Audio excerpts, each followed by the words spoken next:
Oui. vous rencontrez Pierre Goldman, Oui. dont on parle beaucoup en ce moment, le film de Cédric Kahn, demi-frère de Jean-Jacques Goldman. Vous allez vous lier à la famille de Pierre Goldman. Oui, là, ça fait partie des hasards de la vie militante, de la vie politique, de la vie militante, bien entendu.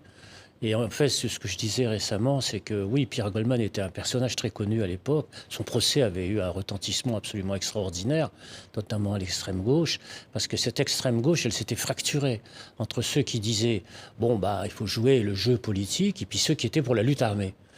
Pierre Goldman, disons, était dans l'autre courant, qui n'était pas le mien. Mais ce qui m'avait en fait beaucoup troublé, je le dis récemment parce que si on est dans l'actualité, ce qui m'avait beaucoup troublé, c'est lorsque Jean-Jacques Goldman est apparu sur le devant de la scène. Dans le fond, on avait oublié Pierre Goldman. C'est-à-dire que c'était son frère. Et on l'avait complètement oublié, alors qu'ils étaient très liés. Et ça m'a beaucoup troublé. C'est-à-dire que mon livre, c'est aussi un livre sur l'oubli. Parce que vous savez, j'ai écrit beaucoup de livres sur la mémoire. Mais là, en l'occurrence, il y avait l'oubli de l'Algérie, il y avait l'oubli de 68, il y avait l'oubli de Goldman. Oui. Il y avait plein d'oublis, en fait, plein de trous de mémoire. Oui, mais au fond, Jean-Jacques Goldman, peut-être, ne souhaitait pas parler de ce demi-frère-là. C'est vrai qu'il ne voulait pas en parler, bien sûr, comme sa sœur, etc., bien entendu. Mais quand même, il suffisait d'écouter les paroles de certaines de ses chansons pour s'apercevoir à quel point il avait été blessé par toute cette histoire, touché profondément par cette histoire, qu'il n'y avait pas d'opposition, je veux dire, politique, entre guillemets, entre lui et son frère. Contrairement à ce que dit un livre récent que Jean-Jacques Goldman n'a pas apprécié. Non, je crois qu'il n'a pas apprécié le livre, parce que le livre a essayé de faire une espèce de dissociation entre les deux trajectoires, alors que les gens de cette famille étaient très unis. Et moi, je me suis interrogé effectivement sur le fait qu'on a oublié aussi, après l'Algérie, les années 70, de ce que ça avait représenté dans la société française, comme nouveauté, comme radicalité, etc. Oui, vous connaissez bien Evelyne, la sœur de Jean-Jacques Goldman. Oui. Vous êtes restés proches. Oui. Oui. Quelle est la place de Pierre Goldman pour Jean-Jacques Goldman aujourd'hui? Elle est très grande. C'est quelque chose de très important dans la vie de la famille, bien entendu. C'est-à-dire, au fond, il aime ce frère. Mais bien sûr. Oui. Vous n'assistez pas au procès d'un frère pendant toute la durée du temps que ça dure si vous ne l'aimez pas. Forcément, vous l'aimez.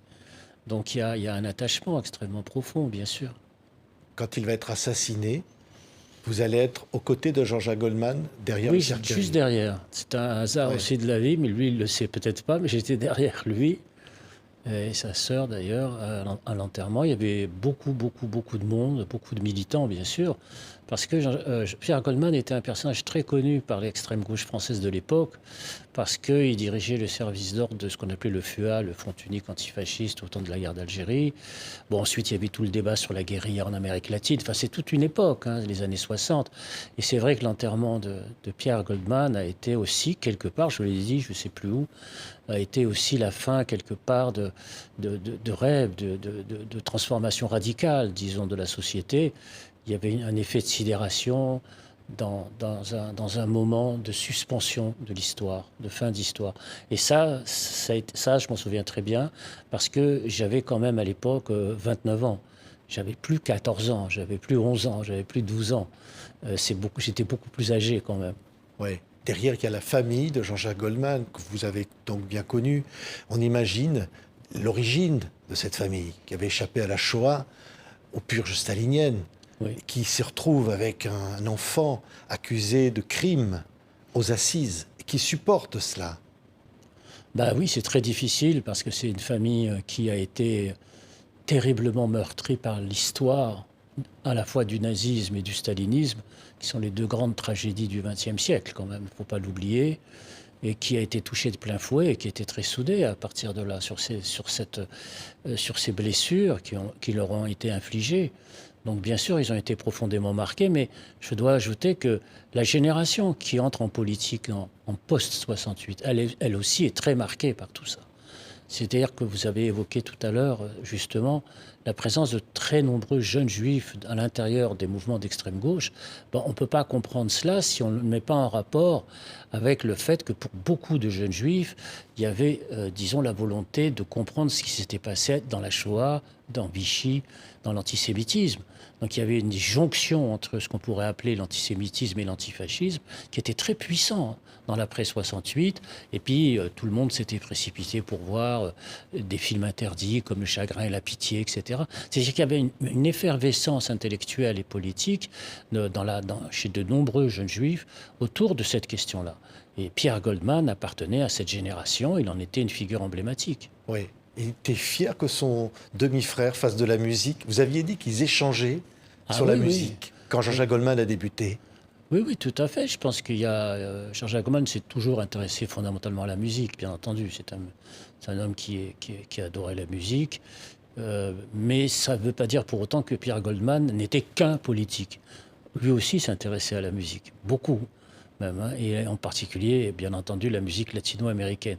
Donc il n'y a pas de si grande distance que ça, dans le fond, entre les deux frères. Oui, et si Jean-Jacques Goldman, là, aujourd'hui, est la personnalité politique, pas politique, mais artistique préférée des Français, personnalité tout court d'ailleurs préférée des Français, c'est parce qu'il y a derrière toute cette histoire, il y a cette force, il y a cette profondeur. Il y a, je crois, une profondeur dans le regard porté sur le personnage, effectivement, tout au moins de ma génération. Je ne sais pas pour le reste des Français, maintenant je suis quand même relativement âgé, mais c'est vrai qu'en regardant Jean-Jacques Goldman à la télévision, comme tout le monde, il y a toujours eu une émotion. Parce que quelque part dans mon inconscient ou dans ma conscience, il y avait aussi de savoir tout ça. De savoir qu'il portait derrière lui, même sans le savoir, ou en l'assumant ou pas, qu'importe. Mais en tout cas, dans le regard du spectateur que j'étais, il portait à la fois toute cette question des années 60, des années 70, de l'antifascisme, de la question du stalinisme, du nazisme. Il y avait toute une histoire, disons tout un poids d'histoire, que, dans le fond, la presse de l'époque ne reflétait pas. Et il y avait une sorte de dissociation dans la presse, où on avait l'impression, disons, que Pierre Goldman n'existait plus, que l'affaire Goldman n'existait plus. D'ailleurs, quand le film est sorti, beaucoup de jeunes que je connais ont découvert Pierre Goldman, ne savaient pas qui il était. L'affaire avait été complètement ensevelie aussi. Et le thème du livre, c'est précisément pourquoi l'oubli. Mais au fond, si Jean-Jacques Goldman s'arrête de chanter depuis plus de 15 ans, se retire au secret, vous dites il y a un lien, il y a quelque chose, un rapport. Peut-être, il y a peut-être un rapport, il y a peut-être un lien, quelque chose qui relève aussi du retrait, du secret, de la vie publique, parce que il y a beaucoup de blessures, je pense, mais pas simplement, c'est une façon d'être, une façon de vivre. Il l'avait dit, je n'invente rien, qu'il est devenu très célèbre très tard dans sa vie. Dans le fond, c'était un homme d'une trentaine d'années quand il est devenu célèbre. Ce n'était pas un jeune chanteur de 18 ans. Et donc, il portait déjà en lui beaucoup de choses. Il suffisait d'écouter les paroles de certaines de ses chansons, en particulier Puisque tu pars, pour savoir qu'il parlait aussi, pourquoi pas, de son frère. Et donc, il y a chez lui peut-être, mais c'est une hypothèse, parce que moi, je ne peux pas m'aventurer là-dessus. Le livre n'est pas sur Jean-Jacques Goldman, mais il est sur les années Goldman, en fait, ce livre-là. C'est plutôt les années, plutôt que sur le jeune frère.